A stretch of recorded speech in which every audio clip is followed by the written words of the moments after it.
Bismillahirrahmanirrahim. Assalamualaikum warahmatullahi wabarakatuh. Alhamdulillah wassalatu wassalamu ala Rasulillah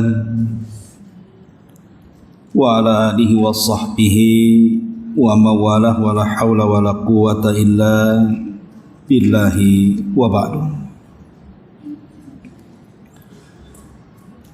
Alhamdulillah, di pagi hari ini kembali kita bisa duduk di Masjid Sukajadi. Salawat dan juga salam kita hadiahkan kepada Rasul kita Nabi besar Muhammad sallallahu alaihi wa ala alihi wasallam. Baik, kita lanjutkan kajian kita, masih membahas 175 jalan menuju surga. Dan kita masuk pada poin ke 38 halaman 88 tentang tanaman di surga. Kita baca dulu matannya. Rasulullah sallallahu alaihi wasallam bersabda, "Laqitu Ibrahima lailata usriya bi. Faqala ya Muhammad aqri ummataka minni salam. Wa akhbirhum annal jannata tayyibatu turbati azbatul ma'i wa annaha ki'an wa anna girasaha subhanallah walhamdulillah wa la ilaha illallah wallahu akbar." Kata Nabi sallallahu alaihi wasallam, "Aku berjumpa dengan Nabi Ibrahim pada malam aku diisrakan. Lalu beliau berkata, wahai Muhammad, sampaikanlah salam dariku untuk umatmu dan habarkanlah kepada mereka bahwa sesungguhnya sorga itu sangat subur tanahnya, sangat tawar airnya, dan sesungguhnya dia adalah ki'an, tanah yang rata, dan tanamannya adalah subhanallah, maha suci Allah, alhamdulillah, segala puji hanya milik Allah, la ilaha illallah, tidak ada ilah yang berhak disembah kecuali Allah, dan Allahu akbar, Allah maha besar. Kemudian Nabi SAW juga bersabda, "Man qala subhanallah walhamdulillah wa la ilaha illallah wallahu akbar, gharasallahu lahu bi kulli wahidatin minhunna syajaratan fil jannah."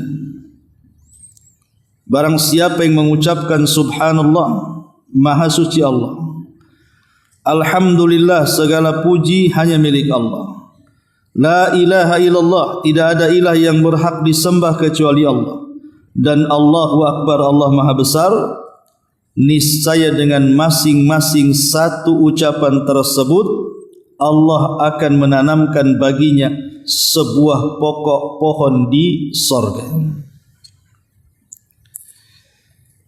Ma'asyiral muslimat yang dimuliakan Allah subhanahu wa ta'ala,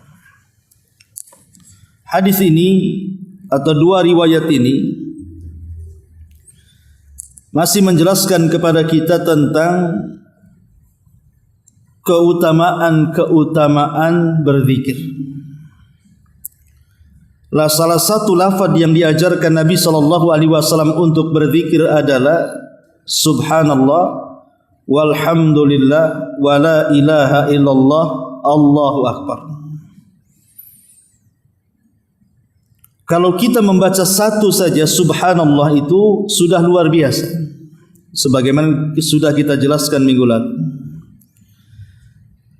Bagaimana pula kemudian menggabungkan kalimat-kalimat ini? Satu saja sudah cukup, tapi ini digabungkan. Ada tasbihnya, ada tahmidnya, ada tahlilnya, ada takbirnya. Berarti tentu keutamaannya juga luar biasa. Baik, sebelum kita menjelaskan tentang lafadznya, kita jelaskan dulu riwayatnya di sini. Nabi SAW menceritakan saat dia diisrakan, ada peristiwa dalam sejarah itu yang merupakan mukjizat spektakuler yang tidak pernah diberikan kepada para nabi sebelumnya. Peristiwa itu disebut peristiwa Isra dan juga Mi'raj. Isra itu artinya perjalanan malam dari Masjidil Haram menuju Masjidil Aqsa. Adapun Mi'raj itu perjalanan Rasul dari Masjidil Aqsa ke Sidratil Muntaha. Dan di atas Sidratil Muntaha itu sudah surga. Di situlah Allah Subhanahu wa taala berjumpa dengan Nabi kita Muhammad sallallahu alaihi wasallam, kemudian berbuah kepada syariat salat. Lah dalam perjalanan Isra Mi'raj itu Nabi sallallahu alaihi wasallam diperjumpakan banyak para nabi. Di langit pertama Rasul berjumpa dengan Nabi Allah Adam alaihi salatu wassalam. Kemudian naik lagi ke langit kedua, berjumpa dengan Nabi Allah Isa ibnu Maryam dan juga kerabatnya Yahya ibn Zakaria. Kemudian naik lagi ke langit ketiga, berjumpa dengan Nabi Yusuf alaihi salatu wassalam. Kemudian naik lagi ke langit keempat, berjumpa dengan Nabi Idris. Kemudian naik ke langit kelima, berjumpa dengan Nabi Allah Harun, sampai kemudian berjumpa dengan Nabi Musa dan terakhir dengan Ibrahim. Dan ini kemuliaan Nabi SAW karena yang dijumpai itu adalah nabi-nabi pilihan Allah Subhanahu wa taala yang dijadikan bekal Rasul sallallahu alaihi wasallam untuk berdakwah. Contoh umpamanya, kenapa diperjumpakan dengan Nabi Adam? Karena Nabi Adam itu hijrah dari sorga ke bumi. Artinya Nabi SAW juga akan melakukan hijrah dari Mekah menuju Madinah. Dan itu terjadi. Kemudian berjumpa juga dengan Nabi Isa dan Yahya ibn Zakaria. Seolah-olah karena kedua nabi ini dihalang-halangi dakwahnya oleh orang-orang Yahudi, bahkan Nabi Isa dikepung. Kalau bukan karena Allah Subhanahu wa taala tidak akan selamat. Tapi Isa kemudian diangkat ke langit. Begitu juga Nabi Yahya, disakiti orang Yahudi, bahkan tidak lepas karena kepalanya dipenggal dan dijadikan mahar wanita pelacur seorang raja Romawi. Kenapa kemudian Nabi SAW diperjumpakan dua nabi ini? Seolah-olah bahwa setelah Rasul hijrah dari Mekah ke Madinah, maka musuhnya akan berbeda. Kalau di Mekah kan orang-orang Quraisy, tapi di Madinah mereka atau Rasul SAW akan berhadapan dengan musuh yang sama, orang-orang Yahudi yang akan selalu menyakitinya. Kemudian Nabi SAW juga diperjumpakan dengan Nabi Yusuf alaihi salam. Kenapa? Nabi Yusuf itu disakiti saudara-saudaranya sampai dimasukkan ke dalam sumur. Seolah-olah Nabi SAW nasibnya juga sama disakiti oleh saudara-saudaranya. Betul saja. Orang yang pertama kali menyakiti justru pamannya, Abu Lahab dan orang-orang di sekitarnya. Kemudian kenapa Nabi SAW diperjumpakan dengan Nabi Allah Idris alaihi salatu wassalam? Idris ini pernah dinaikkan oleh Allah Subhanahu wa taala dan ditempatkan di langit keempat. Tapi Nabi SAW akan lebih tinggi lagi diangkat oleh Allah Subhanahu wa taala melebihi Idris. Bukan sampai ke langit keempat, tapi Nabi SAW sampai ke Sidratil Muntaha, melebihi langit-langit yang ada di langit. Dan namanya di bumi juga akan terangkat. Makanya sampai hari ini tidak ada nama terbanyak di dunia ini kecuali nama Muhammad. Nama Muhammad itu dikenal di mana-mana. Di barat, di timur, di selatan, di utara, menggema nama Muhammad sallallahu alaihi wasallam. Ketika mendengar azan, nama Muhammad disebut. Ketika qomat, nama Muhammad disebut. Ketika tasyahud, nama Muhammad disebut. Ketika bersalawat, nama Muhammad disebut. Jadi nama itu akan senantiasa menggema, terangkat di bumi ini sebagaimana terangkat fisiknya sampai ke Sidratil Muntaha. Kemudian kenapa diperjumpakan dengan Nabi Allah Harun? Harun ini orang yang sangat lembut. Saking lembutnya seluruh Bani Israel tidak memusuhinya. Maka seolah-olah Allah Subhanahu wa taala mengatakan, ya Muhammad, berdakwahlah seperti Harun. Lembutlah kepada umat untuk mengambil hati mereka. Lalu kenapa kemudian Nabi SAW berjumpa dengan atau diperjumpakan dengan Nabi Musa alaihi salatu wassalam? Karena Musa ini orang yang paling sabar. Disakiti oleh kaumnya Bani Israel, dia tetap sabar. Seolah-olah Allah ingin mengatakan, sabarlah wahai Muhammad seperti sabarnya Musa. Nabi Musa itu luar biasa sabarnya. Dengan perlakuan Bani Israel sampai kepada mencela Nabi Musa kepada fisiknya. Tapi dia sabar. Makanya Nabi SAW mengatakan, rahimallahu akha Musa, laqad udhiya katsiran fasabar. Semoga Allah merahmati Nabi Musa saudaraku, sudah banyak ujian Allah kepadanya, tapi dia menjadi hamba yang paling sabar. Sampai kemudian terakhir Nabi SAW diperjumpakan dengan kakek buyutnya, Nabi Allah Ibrahim alaihi salatu wassalam. Lah Nabi Ibrahim alaihi salatu wassalam satu-satunya Nabi yang mirip wajahnya dengan Nabi. Ya wajar karena turunannya. Mau mirip sama siapa lagi kan? Ya tentu sama kakek buyutnya. Lah ketika itu Nabi SAW melihat Ibrahim sedang bersandar di salah satu tiang dari tiang-tiang Baitul Ma'mur, Ka'bahnya para malaikat. Al-jaza min jinsil amal, tentunya balasan itu disesuaikan dengan amalannya. Sebagaimana Ibrahim sudah membangun Ka'bah di bumi, maka dia pun bersandar di tiang Ka'bah para malaikat Baitul Ma'mur. Lah saat Nabi SAW berjumpa dengan Ibrahim inilah, maka Nabi Ibrahim alaihi salatu wasallam berpesan kepada Rasul kita Muhammad sallallahu alaihi wasallam untuk disampaikan kepada umatnya. Lah pesan ini ada dalam riwayat ini. Apa pesannya? Kata Nabi sallallahu alaihi wasallam, laqitu Ibrahim lailata usriya bi. Aku telah berjumpa dengan Nabi Ibrahim di malam aku diisrakan. Di mana? Di langit ketujuh. Disitulah Nabi Ibrahim bersandar sampai dikelilingi anak-anak kecil.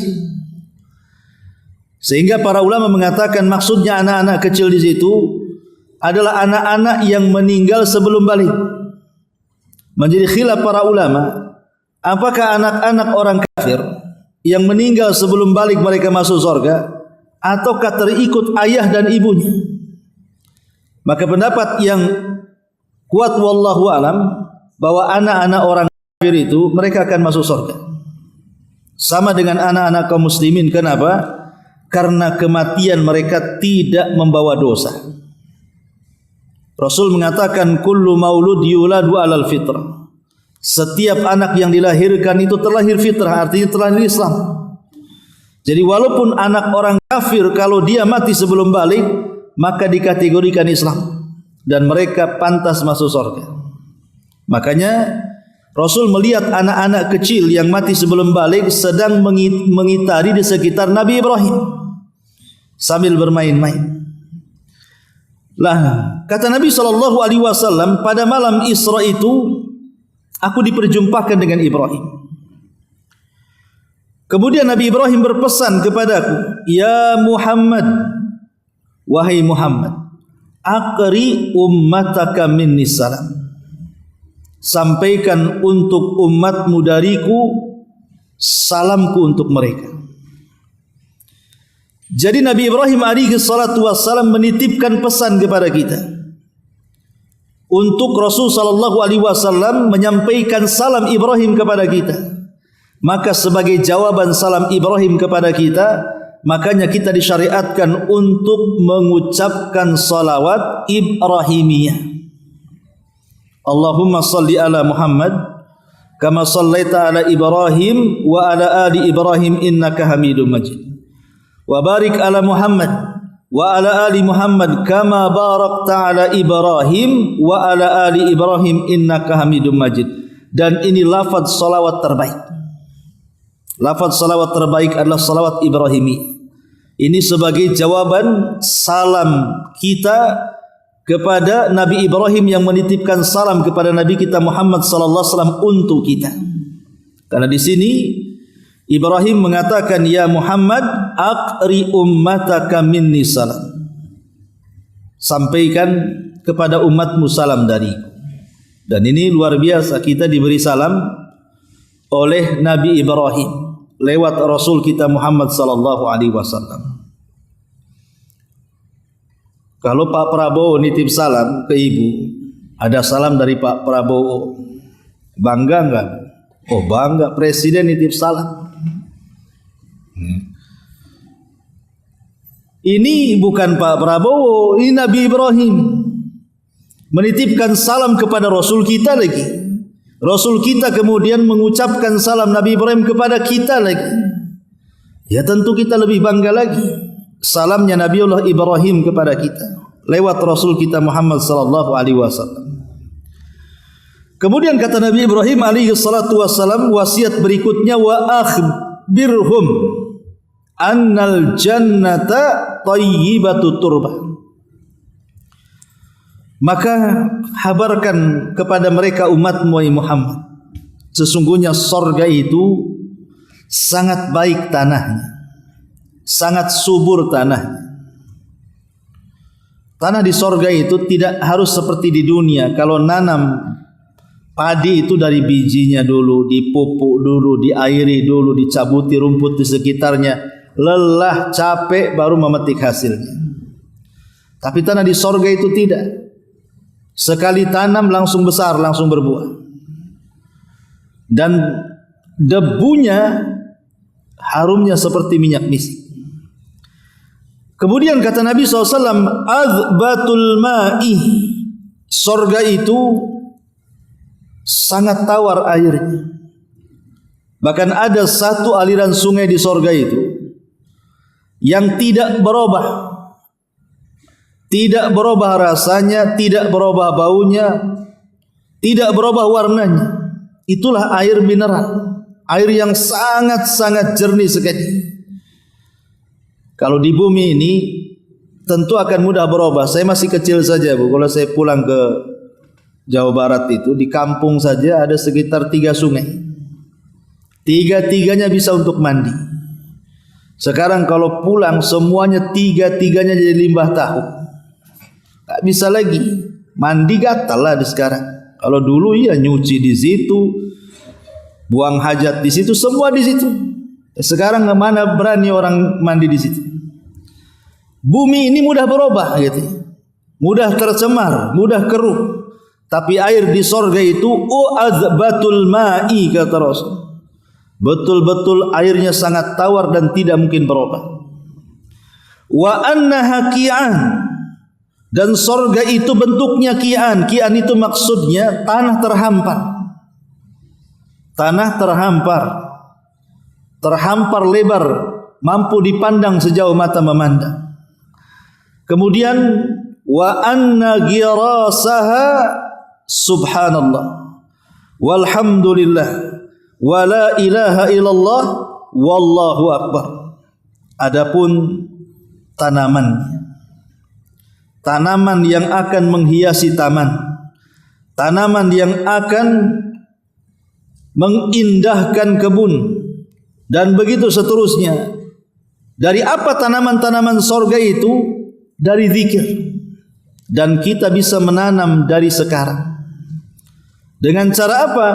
Tanamlah dengan subhanallah, tanamlah dengan alhamdulillah, tanamlah dengan la ilaha illallah, dan tanamlah dengan Allahu Akbar. Jadi seluruh fasilitas di sorga itu, Bu, itu dibangun di dunia. Makanya ketika kita bicara soal rizki, rizki itu ada dua macam. Ada rizkun nazil, ada rizkun sa'id. Maksudnya nazil itu dari atas ke bawah, itu disebut nazil. Kalau sa'id itu dari bawah ke atas, itu disebut sa'id. Jadi rizki itu ada yang turun dari atas ke bawah, ada yang naik dari bawah ke atas. Lah rizkun nazil, rizki yang turun dari atas ke bawah, itulah yang kita nikmati hari ini. Rumah, kendaraan, ya, kemewahan, kesenangan dunia, suami, istri, anak-anak, semua adalah rizki Allah yang Allah turunkan. Segala macam yang ada di dunia ini itu adalah rizki yang Allah turunkan untuk kita sebagai makhluknya. Tetapi di sana ada rizki yang kita naikkan dari bumi ke langit. Itulah yang disebut dengan sorga.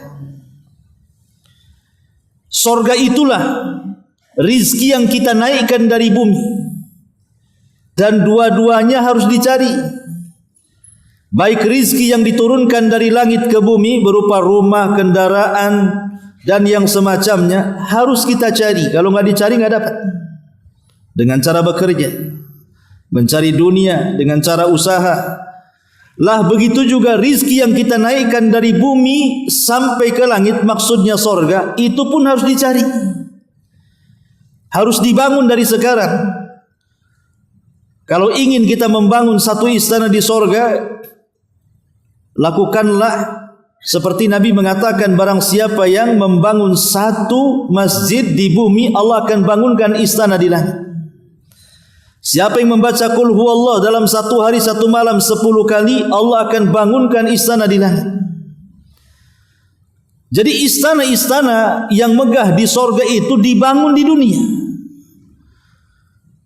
Kalau kita ingin membuat taman-taman indah di sekitar sorga, cara membangunnya dengan cara zikir yang diajarkan di sini. Kalau kita ingin menanam tanaman-tanaman indah di sorga, maka Rasul mengatakan wa anna girasaha subhanallah walhamdulillah wa la ilaha illallah Allahu akbar. Siapa yang terus membaca dua-dua ini, kalau Allah takdirkan kita masuk sorga, maka Allah sudah bangunkan taman-taman indah di sorga. Semakin banyak membaca, semakin indah dan luas tanaman. Maka jangan sia-siakan rizki yang kita naikkan ke langit. Makanya masalahnya kalau saya tanya ibu-ibu, lebih baik rizki yang turun dari langit ke bumi atau yang kita naikkan dari bumi ke langit? Ibu pilih mana? Hah? Dari bumi ke langit? Nggak percaya saya. Buktinya kotak infak masih kosong, masjid masih terbengkalai, ya kan? Lebih banyak nengok handphone daripada baca Quran. Makanya saya nggak percaya. Ya kalau memilih sih seperti itu, tapi kan kenyataannya tidak seperti itu. Kenapa tidak seperti itu, Bu? Karena kita ini terlahir di bumi. Kita tidak pernah melihat surga. Ketika terlahir di bumi, makanya kenikmatan bumi itulah yang pertama kita lihat. Kita tidak pernah melihat kenikmatan di sorga kecuali hanya cerita. Karena maunya kita kan nggak mau cerita, maunya yang nampak di mata. Makanya kalau ada menjual sesuatu, kadang-kadang pandai orang itu, bawa uangnya segepok pasti dia mau. Nampak duitnya. Kalau baru tawar-tawaran tak nampak duitnya kan, jangan-jangan penipu dia. Lah itulah karena makanya di dalam Quran itu selalunya Allah Subhanahu wa taala mendahulukan kalimat dunia sebelum akhirat. Karena kita terlahir di bumi itu masalahnya. Coba kalau seandainya kita terlahir di sorga, saya kira tidak mau orang turun ke bumi. Tapi karena kita lahir di bumi, kadang-kadang gitu maunya kekal di bumi. Dia tidak tahu sorga itu lebih indah dibandingkan bumi. Makanya ketika orang banyak mengumpulkan harta di bumi, kemudian menghitung-hitungnya, dia sangka dia lebih kekal di bumi daripada di sorga. Itu bahayanya. Lah di dalam hadis ini bahwa wa anna ghirasaha subhanallah walhamdulillah wa la ilaha illallah Allahu akbar di sini. Kalimat-kalimat ini adalah tanaman-tanaman sorga. Makanya di sini pengarang membuat bab tanaman sorga. Inilah tanamannya. Baik, sedikit kita uraikan. Pada minggu yang lalu kita sudah menjelaskan tentang keajaiban membaca tasbih dan keajaiban membaca tahmid. Maka kita akan lengkapi pada pertemuan kali ini dengan takbir dan tahlil. Takbir artinya ucapan Allahu Akbar dan tahlil artinya ucapan la ilaha illallah. Ma'asyiral muslimat yang dimuliakan Allah Subhanahu wa taala. Takbir ini adalah kalimat yang luar biasa. Karena takbir itu adalah kalimat yang membesarkan Allah dan mengecilkan makhluk. Ketika ibu membaca dalam solat, di situ ada dua takbir. Pertama takbiratul ihram, yang kedua takbiratul intiqal. Takbiratul ihram itu permulaan solat. Kalau takbiratul intiqal itu dari rukun berpindah ke rukun yang lain. Itu namanya intiqal, berpindah. Makanya takbir intiqal. Lafadznya sama, Allahu Akbar. Kenapa Allahu Akbar? Akbar itu diambil dari ismu tafdhil.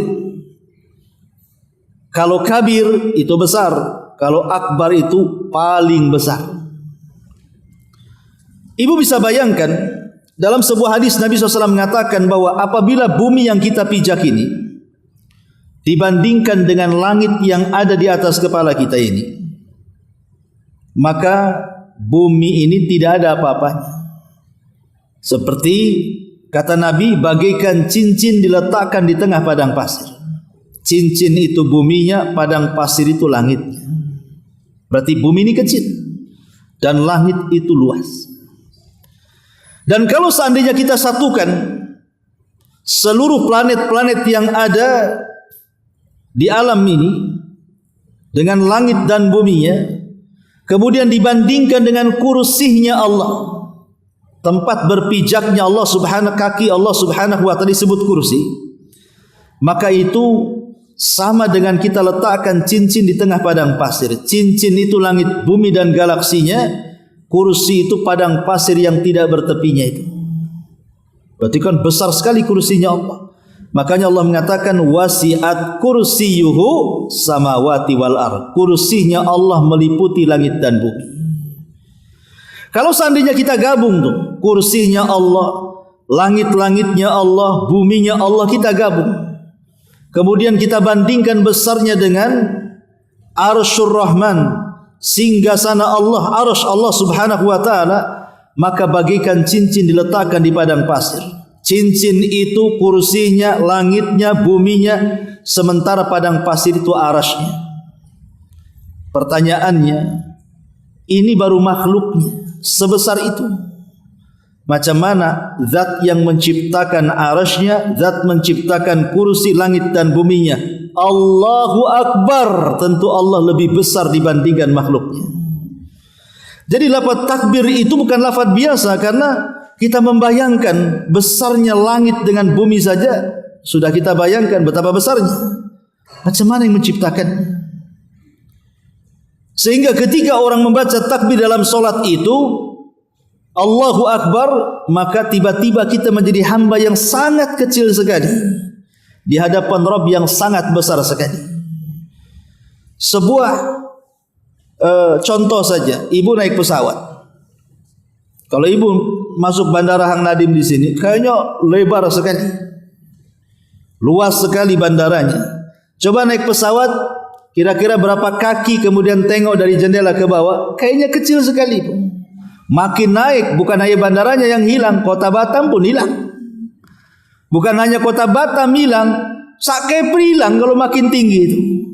Di mana kita coba kalau dipandang dari jendela pesawat ke bawah, kita pun tak nampak. Jangan lagi kita, sak pulau-pulaunya hilang.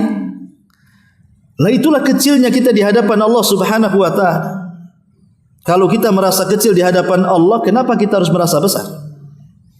Yang berhak besar itu hanya Allah, kita ini hamba. Jadi kalimat takbir ini luar biasa resapannya. Makanya selalu Nabi SAW itu memerintahkan takbir itu di beberapa tempat. Seperti dalam solat sudah jelas. Kemudian ketika Id, ya, ketika hari Id, baik Idul Fitri atau Idul Adha. Cuman bedanya kalau Idul Fitri itu cuman di malam Idul Fitri sampai khotib naik ke atas mimbar di salat Idul Fitri saja. Tapi kalau Idul Adha itu takbirnya mulai tanggal 1, Bu. Tanggal 1 Dzulhijjah itu ibu sudah disyariatkan takbir. Membesarkan Allah sampai di tanggal 13 hari tasyrik. Cuman bedanya kalau tanggal 1 sampai tanggal 10 disebut takbir mutlak. Kalau tanggal 11 sampai 13 disebut muqayyad. Apa bedanya mutlak dengan muqayyad? Tanggal 1 sampai tanggal 10 disebut mutlak itu artinya ibu bisa bertakbir kapan saja.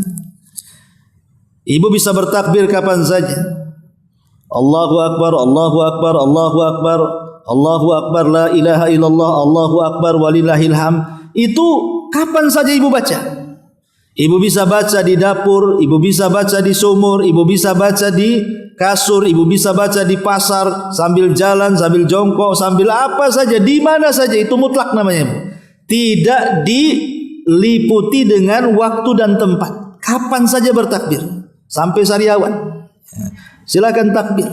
Itu namanya mutlak. Ya. Tapi jangan kencang-kencang.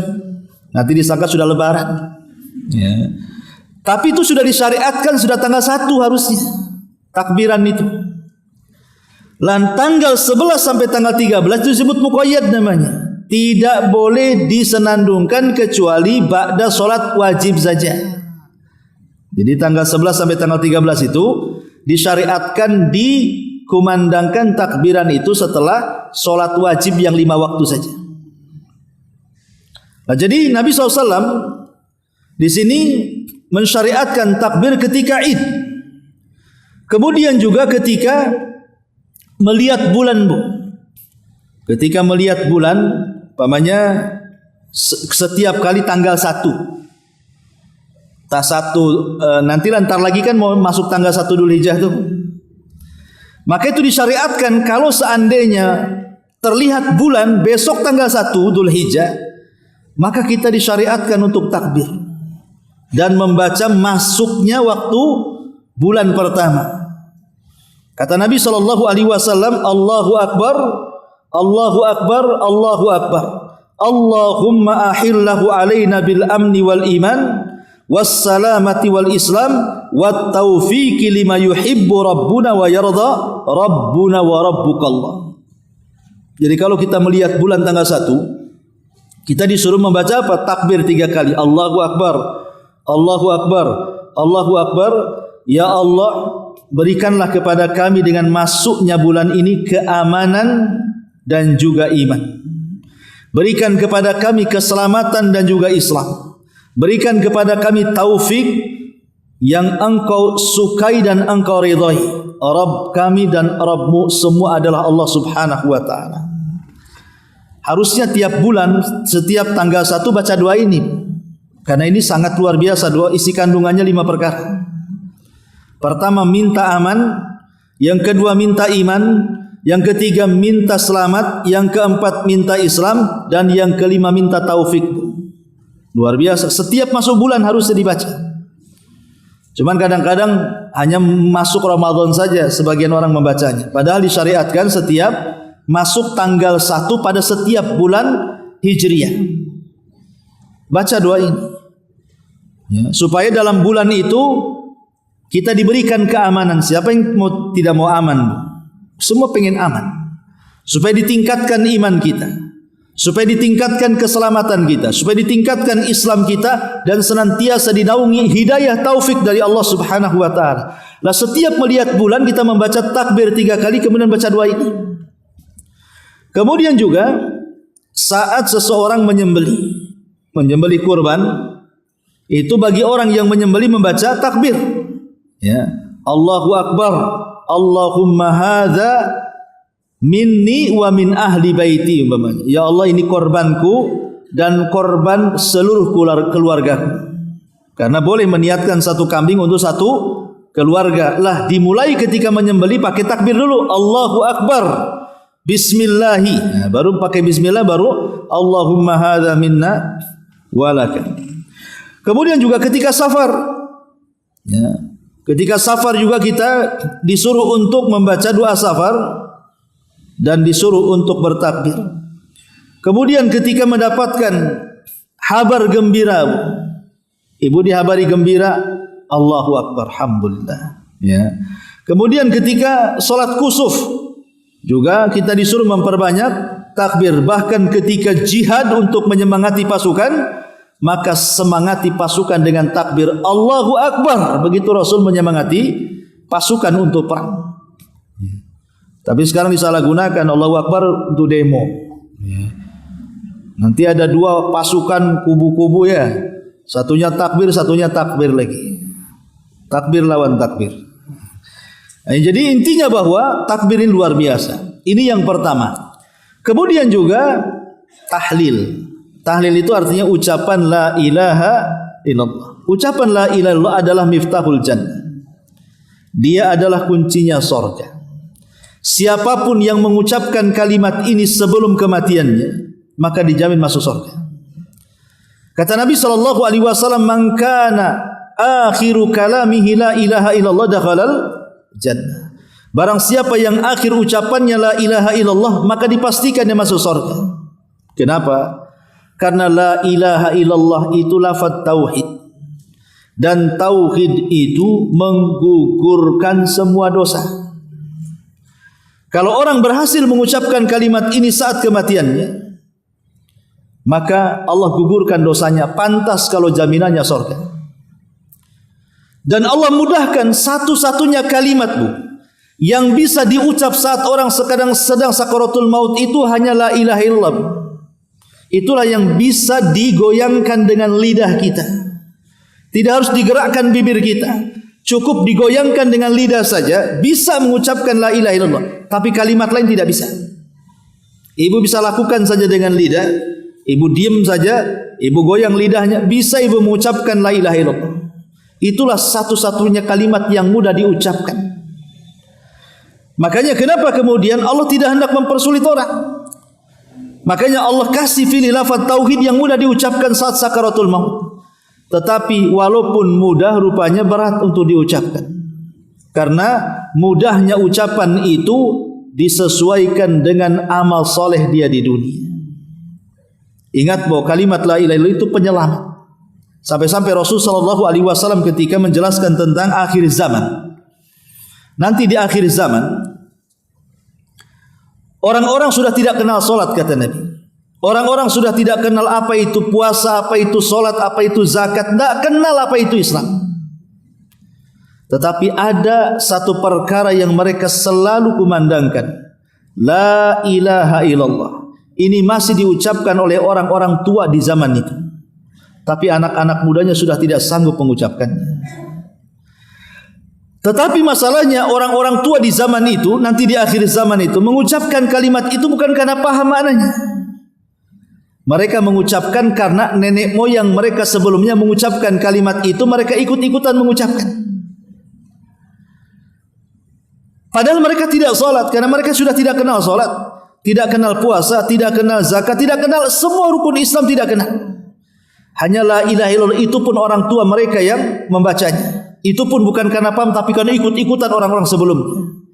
Jadi seseorang datang kepada Hudzaifah ibnul Yaman, sahabat pemegang rahasia Nabi. Ya Hudzaifah, apakah orang-orang yang sudah tua di akhir zaman yang bisa mengucapkan kalimat itu? Padahal mereka tidak paham dengan kalimat itu, hanya mengucapkan sesuai dengan nenek moyang yang mereka dengar.